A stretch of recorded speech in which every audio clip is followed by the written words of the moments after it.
തലതിരിഞ്ഞ ലത. എന്നത്തേക്കാൾ നേരം വൈകിയാണ് അന്ന് ടെക്സ്റ്റൈൽസിൽ നിന്ന് ഇറങ്ങിയത്. കടയിൽ തിരക്കുള്ളതുകൊണ്ട് നേരം പോയത് അറിഞ്ഞില്ല. കടയിൽ നിന്നിറങ്ങി ഓട്ടോയിൽ റെയിൽവേ സ്റ്റേഷനിലെത്തി. നേരം നന്നായി ഇരുട്ടിയിരുന്നു. കാത്തിരിപ്പുകാരും കൂട്ടിക്കൊണ്ടുപോകുന്നവരും ആരും തന്നെ ഇല്ലാതെ വിജനമായ പ്ലാറ്റ്ഫോമിൽ തണുത്തുറഞ്ഞ ബെഞ്ചിൽ ഞാനിരുന്നു. ഇടയ്ക്കുള്ള എൻ്റെ ഈ ഇരിപ്പറിയാവുന്നവരായതുകൊണ്ട് തന്നെ അവിടെയുള്ള ചിലർക്കെല്ലാം ഞാൻ പരിചിതയാണ്. ഈ ദിവസം രാമേട്ടൻ്റെ ചായയും പഴംപൊരിയും പതിവാണല്ലോ. ഇതുവരെയായിട്ടും ആളെ കാണാനില്ലല്ലോ. ഈ ഇരിപ്പൊരു സുഖമാണ്. ഡിസംബറിലെ മഞ്ഞ് വീണ പരിസരവും ആളൊഴിഞ്ഞ പ്ലാറ്റ്ഫോമും അകലിൽ നിന്നും കേൾക്കുന്ന തീവണ്ടിയുടെ മുകളിലും രാത്രിയിൽ വിരിയുന്ന പാലപ്പൂവിൻ്റെ ഗന്ധവും എല്ലാം കൂടി സുഖമുള്ളൊരു പ്രതീതിയാണ് അവിടെ. നേർത്ത കോട്ടൺ സാരി കൊണ്ട് ശരീരത്തെ മറച്ച് ഞാൻ എൻ്റെ കാത്തിരിപ്പ് തുടർന്നു.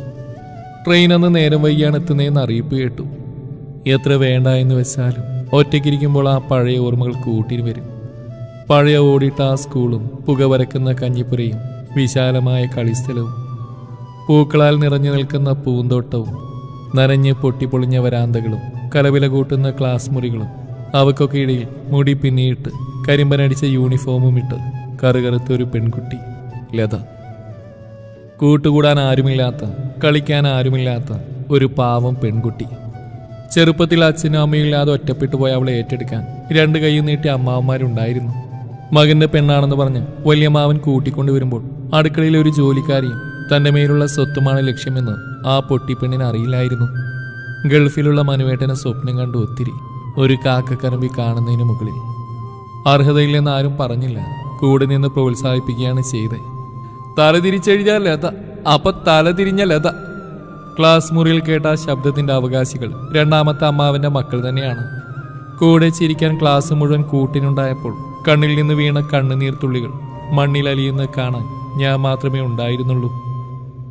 അമ്മാവന്റെ വീട്ടിലെ അടുക്കളയിൽ നിന്ന് മോചനം കിട്ടുന്ന സ്കൂളിൽ വരുമ്പോഴാണ്. അല്ലെങ്കിൽ തന്നെ ഇനി പഠിക്കാൻ പോണ്ട എന്ന അമ്മാവന്മാരുടെ വാക്ക് കേൾക്കാതെ വന്നതിൽ അവരുടെ മക്കൾ തന്നെയല്ലേ ശിക്ഷയും തരേണ്ടത്. രാജകുമാരിയാക്കാമെന്ന് പറഞ്ഞ് കൊണ്ടുവന്നവർ ആദ്യമൊക്കെ വലിയ സ്നേഹമായിരുന്നു. സ്കൂളിൽ പോലും പറഞ്ഞേക്കാതെ സ്നേഹിച്ചു. കിടപ്പിലായ അമ്മൂമ്മയെ നോക്കാൻ പിന്നെയും സ്കൂൾ മുടങ്ങി. അമ്മൂമ്മയുടെ കാലം വരെ മാത്രമേ എനിക്ക് ആ രാജയോഗം ഉണ്ടായിട്ടുള്ളൂ. എൻ്റെ പേരിലുള്ള സ്വത്തുക്കൾ ഓരോ കാരണം പറഞ്ഞ് എഴുതി വാങ്ങിക്കുമ്പോൾ അറിഞ്ഞില്ല ഞാൻ എൻ്റെ ജീവിതത്തിലെ നല്ല നാളുകൾക്ക് അവസാനം കാണുകയാണെന്ന്. അതിനുശേഷം ആദ്യം അടുക്കളയിൽ ചെറിയ സഹായത്തിൽ നിന്ന് എൻ്റെ പാചകത്തെ പുകഴ്ത്തി അവസാനം അടുക്കള മൊത്തം സ്നേഹമൂത്ത അമ്മായിമാർ എനിക്ക് തന്നു. നരകതുല്യമായ ആ ജീവിതത്തിൽ നിന്നും കരകയറാൻ അമ്മാമാരുടെ കാലു പിടിച്ച് അടുക്കള ജോലിക്കിടയിൽ പഠിത്തവും കൊണ്ടുപോയി. എന്നും പുലർച്ചെ തുടങ്ങുന്ന പണികൾ ബെല്ലടിച്ചു കഴിഞ്ഞാണ് എന്നെ സ്കൂളിൽ എത്തിച്ച്. വൈകുന്നേരം വന്നാൽ പിന്നെയും അടുക്കളയിൽ, അതിനിടയിൽ പഠിത്തവും. അമ്മാമാരുടെ മക്കളേക്കാൾ പഠിത്തത്തിൽ കേമിയാണെന്ന ഒറ്റ കാരണം കൊണ്ട് +2 കഴിഞ്ഞപ്പോൾ പഠിത്തവും നിർത്തി. പിന്നെ കാത്തിരുന്നു മനുവേട്ടന് വേണ്ടി. വർഷങ്ങൾ കൊണ്ടുള്ള കാത്തിരിപ്പിന്റെ അവസാനത്തിൽ വെളുത്ത സുന്ദരി കൊച്ചിനെ കൊണ്ടുവന്ന് മനുവേട്ടനും എന്നെ തോൽപ്പിച്ച്. സങ്കടം തോന്നിയോന്ന് ചോദിച്ചാൽ കൂടെയുണ്ടെന്ന് ഒരിക്കൽ പോലും പറയാത്ത ആളെ സ്നേഹിച്ചത് എൻ്റെ മാത്രം തെറ്റല്ലേ? ആളുടെ മുഖത്തു നിന്ന് തന്നെ ഇങ്ങനെ ഒരാൾ ഇവിടെ ഉള്ള പോലും അറിഞ്ഞില്ലെന്ന് മനസ്സിലായി. മനുവേട്ടൻ്റെ കല്യാണവും മറ്റും അറിയാത്ത ആ ഒരേ ഒരാൾ ഞാൻ മാത്രമായിരുന്നു. പിന്നെ അങ്ങോട്ട് അവരുടെ കൂടി തുണികൾ അലക്കാനുണ്ടായി എന്നതാണ് സത്യം. പ്രതീക്ഷിക്കാനൊന്നുമില്ലാതെ, വരാൻ ആരുമില്ലാതെ പിന്നെ അങ്ങോട്ട് ജീവിച്ച് തീർത്തു എന്ന് പറയാം. പിന്നീട് ഒരു നാൾ മനുവേട്ടൻ്റെ ഭാര്യയുടെ സ്വർണ്ണമാലയുടെ പേരിൽ കുറ്റം ചാർത്തി സമർത്ഥമായി അവരെല്ലാം കൂടി എന്നെ അവിടുന്ന് എന്നേക്കുമായി പുറത്താക്കി. കവിളിണകളിൽ നനവ് പറന്നപ്പോഴാണ് ഓർമ്മകളിൽ നിന്നും ഞാൻ പുറത്തേക്ക് വന്നത്. തണുപ്പ് കാരണം ഒന്നുകൂടെ പുതച്ചിരുന്ന കോട്ടൺ സാരി ഒന്നുകൂടെ നേരെയാക്കി. വാച്ചിൽ സമയം നോക്കി. സമയം 9-നോടടുത്തു. അങ്ങേ ചില ആളുകൾ ഒഴിച്ചാൽ പ്ലാറ്റ്ഫോം തികച്ചും നിശബ്ദതയാണ്. പെട്ടെന്നാണ് ഒരു ഞരക്കം കേട്ടത്. ആദ്യം തോന്നിയതാണെന്ന് കരുതി. അല്ല, ഉണ്ട്. ഞാനിരിക്കുന്ന ബെഞ്ചിന് എതിർദിശയിലുള്ള പൊന്തക്കാട്ടിൽ നിന്നാണ്. വല്ല പട്ടിയോ പൂച്ചയാവും. അല്ല, ഒരു നിലവിളി ശബ്ദം കേട്ട പോലെ ഒരു പെൺകുട്ടിയുടെ കരച്ചിൽ. പിന്നെ ഒന്നും നോക്കിയില്ല. കയ്യിൽ കിട്ടിയ കമ്പെടുത്ത് പൊന്തക്കാട് ലക്ഷ്യമാക്കി ഓടുമ്പോൾ ഇന്ന് രാവിലെ കൂടി വായിച്ച പത്രവാർത്തയാണ് മനസ്സിൽ വന്നത്. ക്രൂരബലാത്സംഗം ചെയ്ത പെൺകുട്ടി മരിച്ചു. പ്രതികളെ തിരിച്ചറിഞ്ഞില്ലെന്ന്. കാലം നല്ലതല്ല. എൻ്റെ കാലടി ശബ്ദം കേട്ടതുകൊണ്ട് എന്തോ ആരൊക്കെയോ ചിലർ ഓടിമറയുന്നു. രാത്രി ആയതുകൊണ്ട് ആരെയും കാണാൻ സാധിച്ചില്ല. മൊബൈൽ വെളിച്ചത്തിൽ ഒന്നുകൂടെ ഉള്ളിലേക്ക് പോയപ്പോൾ ഒരനക്കം കണ്ടു. വെളിച്ചത്തിൽ അതൊരു പെൺകുട്ടിയാണെന്ന് മനസ്സിലായി. കീറിയ ഡ്രസ്സ് കൊണ്ട് തൻ്റെ ശരീരം മറക്കാൻ പാടുപെടുകയാണ് പാവം. തല ഉയർത്താതെ അവളുടെ തോളിൽ പിടിച്ച് പ്ലാറ്റ്ഫോമിലെത്തിയപ്പോൾ ആരും ഒന്നും അറിഞ്ഞിട്ടില്ല.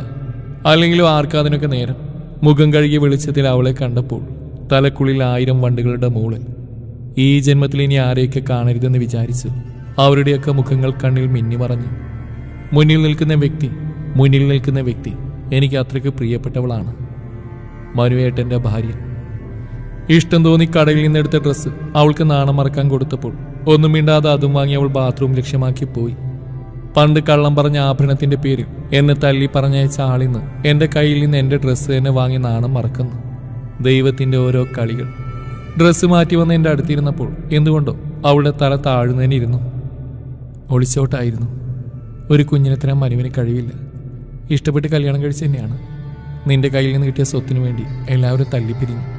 വേറെ വേറെ താമസം തുടങ്ങി. ഒരു കണക്കിന് നിന്റെ ശാപാവും.